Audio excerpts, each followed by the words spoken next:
वज़ीर आज़म नरेंद्र मोदी ने मोटापे पर तशवीश जाहिर की और अवाम को खबरदार किया। उन्होंने हर घराने से अपील की कि खाने में इस्तेमाल होने वाले तेल की मिकदार को 10% तक कम किया जाए। उनका कहना था कि गैर मुतवाज़िन खुराक और ज़्यादा तेल का इस्तेमाल सेहत के लिए ख़तरनाक है। मोटापा कई संगीन बीमारियों का बाइस बन सकता है, जिनमें ज़ियाबीतस और दिल के अमराज शामिल हैं।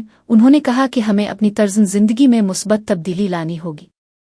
सेहतमंद खुराक और मुनासिब वर्जिश हमारे लिए ज़रूरी है। वज़ीर आज़म ने इस बात पर जोर दिया कि सेहत पर तवज्जो देना वक्त की अहम ज़रूरत है। उन्होंने कहा कि बचाव इलाज से बेहतर है, इसलिए एहतियाती तदाबीर अपनाई। हर फर्द की अच्छी सेहत से ही मुल्क की ताकत बढ़ती है। उन्होंने आवाम से वदा लेने को कहा कि वो अपनी और अपने ख़ानदान की सेहत का ख़ास ख्याल रखेंगे। देश की बात करता हूँ, जब मैं खेलकूद की बात करता हूँ, तब मैं एक चिंता भी आपके सामने रखना चाहता हूँ। हमारे देश के हर परिवार को चिंता करनी चाहिए।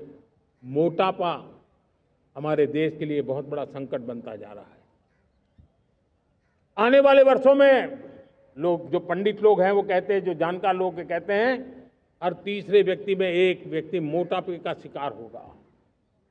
हमें मोटापे से बचना है, ओबेसिटी से बचना है, और इसलिए मैंने बाकी सब करना पड़ेगा, लेकिन एक छोटा सा सुझाव दिया था कि परिवार तय करे कि जब खाने का तेल घर में आएगा 10% कम ही आएगा और 10% कम ही उपयोग करेंगे, और हम ओबेसिटी के खिलाफ लड़ाई को जीतने की दिशा में हम अपना योगदान देंगे।